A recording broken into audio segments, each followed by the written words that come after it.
اعوذ باللہ من الشیطان الرجیم بسم اللہ الرحمن الرحیم اللہم صلی علی محمد وآل محمد قال المصنف والحرف ما لا يصلح معه دلیل الاسم ولا دلیل الفعل واقول يتميز الحرف عن اخويه الاسم والفعل بانه لا يصح دخول علامة من علامات الاسماء المتقدمہ ولا غیرها علیہ۔ بات ہماری جو ہے وہ آج علامات حرف کے حوالے سے ہے۔ اس سے پہلے انہوں نے اسم اور فعل کی جو ہے علامتیں ذکر کی، آج جو ہے وہ حرف کی جو ہے کیا ہے علامت کو ذکر کرنے لگے ہیں۔ دونوں میں فرق یہ ہے، یعنی حرف کی علامتوں میں اور اسم اور فعل کی علامتوں میں، کہ اسم اور فعل کی علامتیں وجودی تھیں، ٹھیک ہے، اور حرف کی جو علامت ہے وہ علامت عدمی ہے۔ یعنی کیا مطلب؟ یعنی یہ کہ اب تک اسم اور فعل میں آپ کو کہا تھا کہ یہ ان چیزوں کا ہونا ضروری ہے، تب جا کے اسم یا فعل کہلائے گا۔ حرف میں کہتے ہیں کہ ان چیزوں کا نہ ہونا ضروری ہے، واضح؟ تو یہ علامت عدمی ہے۔ یعنی کیا مطلب؟ جیسا کہ بہت آسان ہے، خود مصنف نے ذکر بھی کیا، کہہ رہے کہ علامت حرف کسے کہتے ہیں؟ کہا کہ وہ کہ جو نہ علامات اسم کو قبول کرے اور نہ علامات فعل کو قبول کرے، تو وہ کیا ہے؟ حرف، ٹھیک ہے۔ تو یہ نہ کرنا یہ کیا ہے؟ امر عدمی ہے، واضح انشاءاللہ۔ شارح کہہ رہے کہ یتمیز الحرف عن اخویہ، حرف جو ہے وہ اپنے دونوں اخوین سے کیا ہوتا ہے؟ وہ متمیز ہوتا ہے، جدا ہوتا ہے، کس سے؟ بأنہ لا یصح دخول علامات من علامات الاسم اسماء المتقدم ولا غیرها علیہ، کہ اس پر نہ تو گزشتہ جو ہم نے علامتیں ذکر کی ہیں اسم کی، ان چاروں میں سے کوئی ایک اس پر داخل نہیں ہوتی، اور اس کے علاوہ اور جو بڑی کتابوں میں علامتیں ذکر کی گئی ہیں وہ بھی حرف کے اوپر داخل نہیں ہوتے ہیں۔ کما لا یصح دخول علامت من علامات الافعال التي سبق بیانها ولا غیرها علیہ، جس طریقے سے اس سے پہلے جو فعل کی علامتیں ذکر کی گئی ہیں چار، وہ بھی حرف کے اوپر داخل نہیں ہوتی، اور اس کے علاوہ جو علامتیں فعل کی بڑی کتابوں میں ذکر کی گئیں وہ بھی حرف کے اوپر داخل نہیں ہوتی ہیں، ٹھیک ہے۔ ومثلہ، ہاں جہاں تک اس کی مثال کی بات ہے تو آپ سنیے کہ حرف کسے کہتے ہیں۔ حرف کی مثال کیا ہے؟ کہہ رہے ہیں من، ٹھیک ہے، کس پہ دلالت کرتا ہے؟ من ابتدا پہ دلالت کرتا ہے، من ابتدا پہ۔ حل کس معنی پہ دلالت کرتا ہے؟ کس پہ؟ استفہام کے اوپر، جی۔ ولما، عفوا یا لم، ہاں جی۔ هذه الکلمات ثلاثہ حروف، یہ تینوں کلمات، چونکہ حرف جو کلمہ ہوتا ہے تو یہ تینوں کلمات جو ہیں کیا ہیں؟ حروف ہیں۔ لأنها لا تقبل الف لام ولا التنوین، یہ کیا ہوتے ہیں؟ یہ تینوں الف لام کو بھی قبول نہیں کرتے اور تنوین کو بھی قبول نہیں کرتے۔ ولا يجوز دخول حروف الخفض علیہا، اور حروف جارہ بھی اس پر داخل نہیں کیا جاتا۔ یہ ساری علامتیں کس کی تھیں؟ اسم کی تھیں، اسم کی علامتیں ہیں تینوں، ٹھیک ہے۔ اس پر جی، فلا یصح ان تقول، آپ من کو المن نہیں کہہ سکتے، ٹھیک ہے۔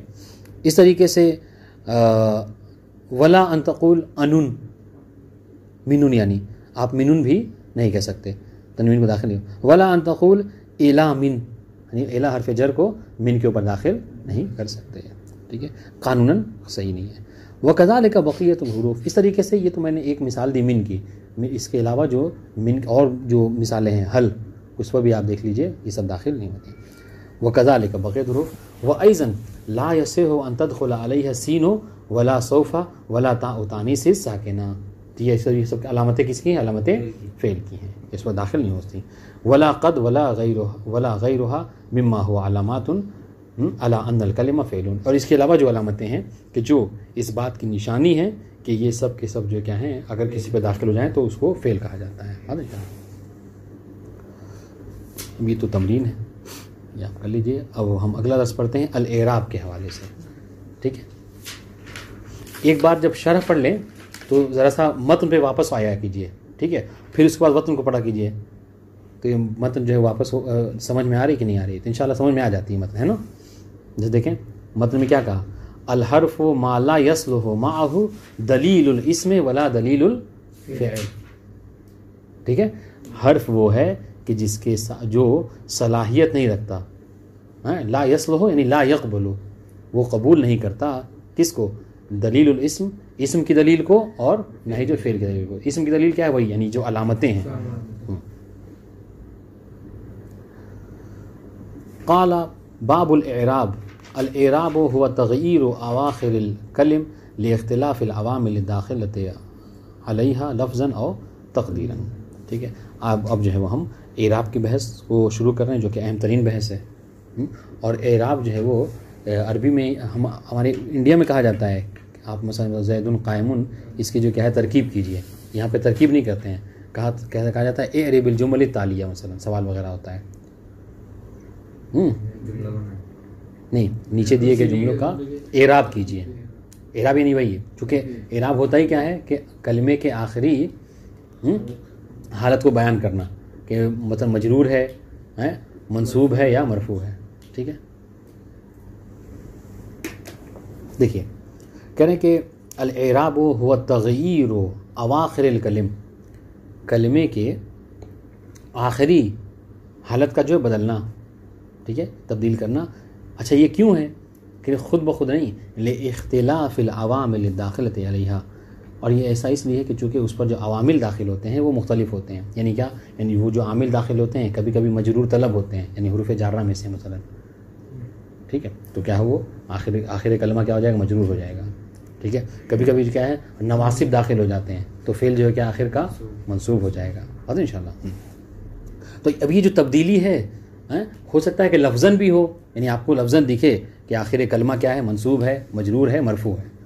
اور کبھی کبھی تقدیراً ہوتا ہے، جیسے کیا ہے مثلا جاء موسیٰ رأیت موسیٰ مررت بموسیٰ، آپ کو ظاہراً کوئی تبدیلی نہیں دکھ رہی ہے مگر تقدیراً تبدیلی بہرحال ہے. انشاءاللہ اس کی شرح جو ہے وہ تفصیل آنے والی ہے.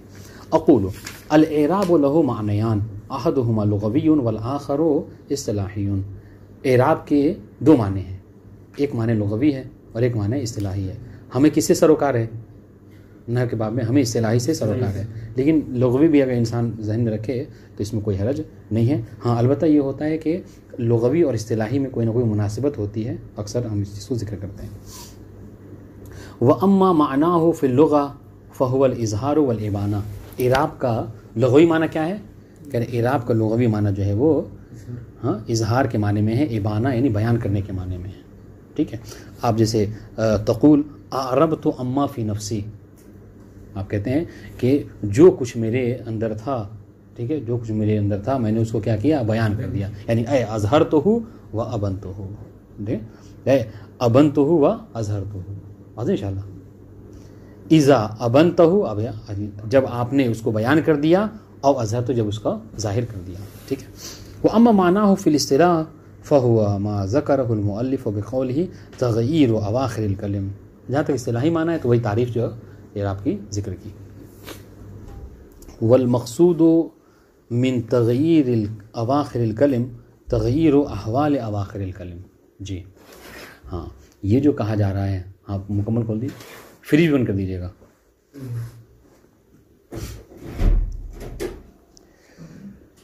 یہ جو کہا نا کہ اعراب کیا ہے کہ کلمے کے آخر کا تغییر کرنا، بدلنا، تو یہاں پر اس تغییر سے کیا مراد ہے؟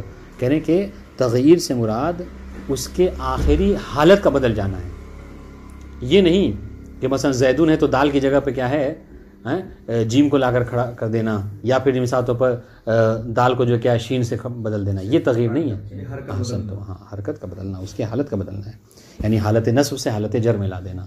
یہ والمقصود من تغییر اواخر الکلم، یہ جو کہا جا رہا ہے کہ اعراب کلمے کے آخر کا بدلنا، یہاں پہ کیا کلمے کی آخری حالت کا بدلنا ہے. ٹھیک ہے، تغییر احوال اواخر الکلم. ولا يعقل ان يراد تغییر نفس الاواخر. خود آخر کا بدلنا یہ نہیں کہا جا رہا ہے، ورنہ اگر خود آخر کا بدلیں تو پھر تو وہ لفظ ہی بدل جائے گا. واضح انشاءاللہ. فإن آخر الکلمہ نفسہ لا يتغیر. کلمے کا جو آخری لفظ ہے وہ کبھی بدلتا نہیں ہے. وتغییر احوال اواخر الکلمہ عبارہ عن تحولها من الرفع الى النصب او الجر. ہاں اب یہ جو کہا جا رہا ہے کہ چلیے ٹھیک ہے، ہم نے تسلیم کیا کہ کلمے کے آخر کا بدلنا مطلب کیا ہے، اس کی حالت کا بدلنا ہے. تو یہ حالت کے بدلنے سے کیا مراد ہے؟ تو یہ حالت کے بدلنے سے جو حالت رفع میں تھا، ٹھیک ہے، جس پر ضمہ تھا، آپ اس کو حالت نصب میں لا دیجئے، اس پر کیا ہے فتح لا دیجئے انشاءاللہ. پھر حالت نصب سے حالت جر لا دیجئے. یہ اس کو کہتے ہیں بدلنا. اب یہ کیا ہے، حقیقتاً ہو یا پھر حکماً ہو. ابھی اس کی مثال انشاءاللہ آگے آ رہی ہے. وَيَكُونُ هَذَا التَّحَوُّلُ بِسَبَبِ تَغْيِيرِ الْعَوَامِلِ. اور ایک بات یہ بھی ہے، دیکھیں اگر اس میں آپ تعریف میں غور کریں تو کہا کہ حالت کا تبدیل ہونا، اور یہ تبدیل بنفس ہی نہیں ہو بلکہ ہاں سبب کی وجہ سے، اور سبب کیا ہے وہ عامل متقاضی ہو، اس چیز کا عامل تقاضا کرتا ہو کہ اس کو تبدیل کیا جائے. ٹھیک ہے. وَيَكُونُ هَذَا التَّحَوُّلُ بِسَبَبِ الْعَوَامِلِ مِنْ عَامِلٍ يَقْتَضِي الرَّفْعَ الْفَاعِلِيَّةِ أَوْ نَحْوِهَا. مثلا مثال طور پر کیا ہے، کوئی ایسا فعل ہے جیسے زیدن، ٹھیک ہے، مرفوع ہے. کیا کیوں؟ اس لیے کہ اس پر اس سے پہلے کیا جاء آیا ہوا ہے، اور جہاں فعل ہے وہ اپنے لیے فاعل چاہتا ہے. یا قائمون ہے، یہ کیوں مرفوع ہے؟ تو کہا اس سے پہلے جو کیا مبتدا ہے زیدن آیا مثلا. ٹھیک ہے. من عامل يقتضي رفع الفاعلية أو نحوها إلى آخر يقتضي النصب على المفعولية أو نحوها. یا اس کے علاوہ کیا ہے دوسرا مثلا کیا ہے، جیسے کوئی ایسا ہے کہ جو نصب ہو علی المفعولیہ، چونکہ کل فاعل مرفوع و کل مفعول منصوب. وہلم جرا. اور اس طریقے سے آپ جو ہے گفتگو کو جاری رکھیے. یعنی کیا مطلب ہو سکتا ہے اگر مبتدا ہے تو مرفوع ہوگا، ٹھیک ہے، اگر ظرف ہے تو کیا ہے منصوب ہوگا. واضح ان شاء اللہ. یہ ساری چیزیں جو مشہور ہیں کہ اس کا اعراب جو کیا ہے مشخص ہوتا ہے. مثلا اذا قلتا، اس مثال کو ہم تبدیل کر دیں گے چونکہ بہت وہ اچھا ہی لگتا ہے کہ انسان محمد محمد بار بار گفتگو کرے، تو ہم اس کو تبدیل کر دیتے ہیں. مثلا اذا قلتا حضر زیدن. واضح جی. یہ کہا جب کہا جائے، مثال واضح ان شاء اللہ. تبدیل کیوں کیا؟ ہاں. اذا قلتا حضر زیدن فزیدن مرفوع. تو اس جملے میں آپ کے زید کیا ہے؟ مرفوع ہے. کیوں؟ لأنه معمول لعامل يقتضي الرفع على الفاعلیہ. اس لیے کہ زید جو ہے وہ اس مثال میں یہ معمول ہے. ہاں معمول یعنی مفعول ہے. کس کا؟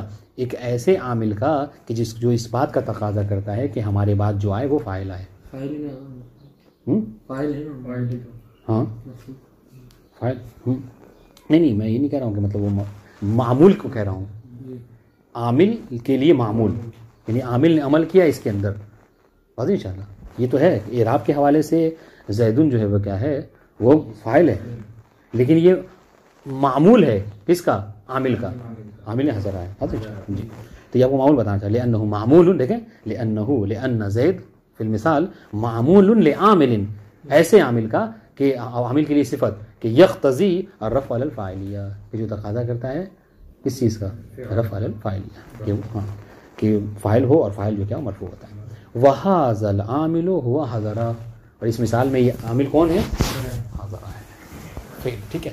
فَإِن قُلْتَ رَأَيْتُ زَيْدًا. اب اگر آپ نے مثال بدلیے، آپ نے کہا رَأَيْتُ زَيْدًا، ٹھیک ہے، تو کیا ہوگا؟ تو کہہ رہے ہیں تغیر حال آخر زید الی النصب. تو یہاں پر کیا ہوگا؟ زید کا جو آخر ہے وہ مرفوع سے رفع سے نصب میں آ جائے گا. ٹھیک ہے. کیوں؟ لتغیر العامل بعامل آخر. اس لیے کہ یہاں پر صرف وہ نہیں حالت نہیں بدلی، بلکہ کیا ہے چونکہ عامل یہاں پر بدل گیا ہے. ایک عامل جو کیا دوسرے حالت میں بدل گیا ہے. یقتضی النصب. اور عامل کا تقاضا کیا ہے یہاں پر؟ کہ وہ عامل جو کیا ہے منصوب. ٹھیک ہے. وہو رأیتو فعل و فاعل ہو گیا. ٹھیک ہے. اور رأى جو ہے وہ یہ ان افعال میں سے ہے کہ جو اپنے لیے مفعول چاہتے ہیں. ٹھیک. یہ فعل متعدی ہے. فإذا قلت، کیا رأیتو زیدن. فإذا قلت حظیت بزید. ٹھیک ہے. تغیر، یا اب وہی را پہ رہی آپ. حظ کہتے ہیں قسمت کو. ٹھیک ہے. یعنی میں نے تقسیم کیا اپنے حصے کو کس سے؟ زید کے ساتھ، یعنی پارٹیسپیٹ کیا. تو اس کو تقسیم آسان مثال ہے. رأیت مررت بزید، جو عام طور سے کہا جاتا ہے کہ میں گزرا زید کی طرف سے. واضح بات. ہاں قال مررت بزید. تو کیا ہوگا کہ تغیر حال آخر الی آخر. تیسری مثال بہت آسان ہے کہ یہ یہاں پر کیا ہو گیا؟ دیکھیں کہ زید کا آخر جو کیا ہو مجرور ہو گیا، لیکن یہ مجرور یوں ہی نہیں ہوا بلکہ عامل کے تقاضے سے ہوا ہے. ٹھیک ہے. تغیر عامل بعامل آخر. چونکہ یہاں پر عامل جو کیا ہے دوسرے عامل میں بدل گیا. اب یہاں پہ وہ عامل نہیں کہ جو نصب کا تقاضا کرے یا رفع کا تقاضا کرے، بلکہ یہاں پر حرف جارہ ہے بھا کے ذریعے سے، اور یہ تقاضا کرتا ہے کس کا؟ جر کا، مجرور. ٹھیک. یقتضی الجر وہو الباء. ان شاء اللہ. وَإِذَا تَأَمَّلْتَ فِي هَذِهِ الْأَمْثِلَةِ ظَهَرَ لَكَ أَنَّ آخِرَ الْكَلِمَةِ وَهُوَ الدَّالُ. ٹھیک ہے. فی زید. اگر آپ جو ہم نے مثالیں دی ہیں، اگر آپ ان مثالوں میں، تینوں مثالوں میں اگر غور کیجئے تو آپ کو یہ بات پتہ چلے گی کہ اس کلمے کا جو آخر ہے یعنی دال، وہ کیا ہے؟ وہ بدلا ہے. ٹھیک ہے. فلم وہو الدال. ٹھیک ہے. لم یتغیر یہ کیا ہے عبارت؟ یہی ہے عبارت پڑھیے. لم يتغير وَهُوَ الدَّالُ مِن لا تغير وهو دال من محمد لم يتغير ہاں لم يتغیر وَأَنَّ الَّذِي تغیر هو احوال وآخرها. ہاں کہنے کا مطلب کیا ہے؟ دیکھیں ہم نے زید کی مثال دی تھی، ہم نے کہا کہ ایسا نہیں ہوا کہ دال جو ہے وہ کیا ہے مثلا زال میں بدل گیا، نہیں، دال اپنے حال پر دال ہی رہا، ٹھیک ہے، اس کی حالت بدلی ہے. یہی دال کبھی جو کیا مرفوع تھا، کبھی منصوب اور کبھی مجرور ہوا. تو یہی ہم آپ کو سمجھانا چاہ رہے ہیں کہ جو ہم نے کہا کہ اعراب مطلب تبدیلی کا نام ہے، تو یہ آخر کلمہ کی تبدیلی سے مراد کیا ہے کہ خود اس کلمے کی تبدیلی نہ ہو بلکہ اس کے احوال جو کیا ہیں بدلتے رہیں. وَأَنَّ الَّذِي تَغَيَّرَ هُوَ أَحْوَالُ آخِرِهَا آخر الکلمہ فَإِنَّكَ تَرَاهُ مَرْفُوعًا فِي الْمِثَالِ الْأَوَّلِ وَمَنْصُوبًا فِي الْمِثَالِ الثَّانِي وَمَجْرُورًا فِي الْمِثَالِ الثَّالِثِ. ٹھیک ہے، جاء زید رأيت زيدا مررت بزيد. وهذا التغير من حالة رفع إلى حالة النصب إلى حالة الجر هو الإعراب عند المؤلف ومن ذهب مذهبه. اور یہی جو تغیر ہے، ٹھیک ہے، ایک حالت سے دوسری حالت میں، نصب سے جر کی طرف یا رفع سے نصب کی طرف، یہی تغیر کا نام جو کیا ہے مؤلف یا ان کے مذہب کو جس نے اختیار کیا ہے کیا کہا جاتا ہے؟ اسے اعراب کہا جاتا ہے. اور انشاءاللہ وَهَذِهِ الْحَرَكَاتُ الثَّلَاث الَّتِي هِيَ الرَّفْعُ وَالنَّصْبُ وَالْجَرُ، یہ جو تین حرکتیں ہیں، هِيَ عَلَامَةٌ وَأَمَارَةٌ عَلَى الْإِعْرَابِ، اور یہی جو کیا ہے علامت ہیں، نشانی ہے کس کے لیے؟ اعراب کے لیے. اور انشاءاللہ اس لیے جب آپ اعراب کرتے ہیں تو کیا کہتے ہیں؟ جاء زیدن، جاء فعل ماضی مبنی علی الفتح، ٹھیک ہے، زیدن فاعل مرفوع وعلامۃ رفعہ الضمہ، نہیں، وعلامۃ رفعہ الضمہ علی آخرہ. یہاں پہ کیا آپ نے علامت بتائی، کیا یہ علامت کیا ہے؟ یہ کہا کہ علامت یہ ضمہ ہے جو کہ آخر میں ظاہر ہے.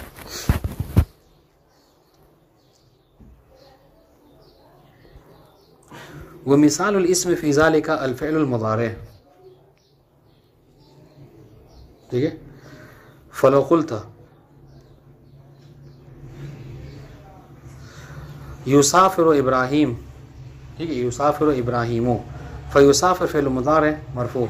جب آپ یہ کہتے ہیں کہ یسافر ابراہیم، کہ ابراہیم جو ہے مسافر ہے، سفر کرنے والا ہے یا کرے گا، ٹھیک ہے، تو یہاں پر جو یسافر ہے، دیکھیے گا، یہ فعل مضارع ہے، مرفوع ہے، ٹھیک ہے، فعل مضارع مرفوع ہے.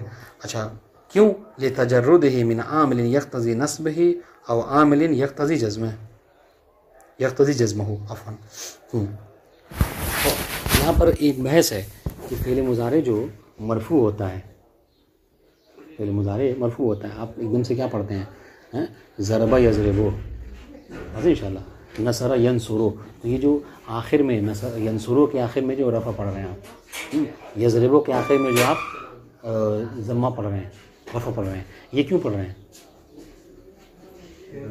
ٹھیک ہے، ہاں، تو اس کے لیے دلیل جو بیان کی جاتی ہے، دلیل یہ کی جاتی ہے کہ چونکہ، سنیے گا اس میں اختلاف ہے، لیکن تو اس میں دلیل یہ بیان کی جاتی ہے کہ چونکہ یہ یضربو کا جو فعل ہے، فعل مضارع، اس پر نہ کوئی عامل آیا ہے ایسا کہ جو نصب کا تقاضا کرے، حروف ناصبہ میں سے کوئی نصب اس پر نہیں ہے، اس طریقے سے اس پر حروف جازمہ میں سے کوئی حروف جزم بھی نہیں ہے، ٹھیک ہے، تو بس ایک حالت بچتی ہے، وہ کیا؟ تیسری حالت کس کی؟ رفع کی. تو اس کی دلیل یہی بیان کی جاتی ہے کہ فعل مثلا کہتے ہیں یضربو زیدن، تو آپ کیا کہتے ہیں کہ یضربو فعل مضارع مرفوع وعلامۃ رفعہ تجردہ عن العوامل الذی یقتضی النصب او الجزم. واضح انشاءاللہ؟ پتہ نہیں واضح ہو رہا ہے نہیں ہوتا جو کہنا چاہ رہا ہوں؟ نہیں واضح ہو رہا ہے؟ کیا سمجھے؟ آسن تم، یہ ایک وجہ بتائی جاتی ہے، ٹھیک ہے، یہ کہنا چاہ دیکھیں یہ فعل مضارع مرفوع کیوں ہے؟ مرفوع دلیل سنیے، لام لام تعلیل، لتجرد فعل مضارع من عامل، ایسے عامل سے یہ خالی ہے کہ جو تقاضا کرتی ہے نصبہ او عامل یقتضی جزم، عفوا جر نہیں ہوتا چونکہ یہ فعل ہے، فعل جو مجرور نہیں ہوتا ہے، اس مجرور ہوتا ہے، فعل مجزوم ہوتا ہے. فاذا قلت لن يسافر ابراہیم، اب آئیے آپ نے کہا مثال بدل دی، کیا؟ لن یسافر، پہلے تھا یسافر ابراہیم، تو اس کو کوئی حروف ناصبہ یا جازمہ داخل نہیں تھا، یہاں پر اب حروف ناصبہ داخل ہو گیا، لن یسافر کہہ رہے ہیں آخر میں، ٹھیک ہے، ابراہیم، تو کیا ہے؟ تغیر حال یسافر من رفع الى النصب، تب یہاں پر کیا ہے؟ فعل مضارع کیا ہو گیا؟ منصوب ہوا، ٹھیک ہے. لتغیر العامل بعامل آخر یقتضی نصبہ، یہاں پر کیا ہے کہ ایک عامل جو کیا ہے یہاں پر تبدیل ہو گیا، کس سے؟ ہاں لن کی وجہ سے تبدیل ہو گیا، یعنی مرفوع سے وہ منصوب ہو گیا. وہو لن، اور یہ لن متقاضی ہے کس بات کا کہ فعل مضارع کیا ہو منصوب اس کا آخر. فَإِذَا قُلْتَ لَمْ يُسَافِرْ إِبْرَاهِيمُ، یہاں پر کہ دیکھیں تغیر حال یسافر من الرفع او النصب الى الجزم. ٹھیک ہے، کیوں؟ لتغیر العامل بعامل آخر یقتضی جزمہ وہو لم. اچھا ایسا کیوں ہے؟ اس لیے کہ آخر میں اس کے لم آ گیا، اور لم جو ہے فعل مضارع کو مجزوم کر دیتا ہے. وَعْلَمْ أَنَّ هَذَا التَّغَيُّرَ يَنْقَسِمُ إِلَى قِسْمَيْنِ، اس کو انشاءاللہ بعد میں پڑھیں گے. والسلام علیکم ورحمۃ اللہ.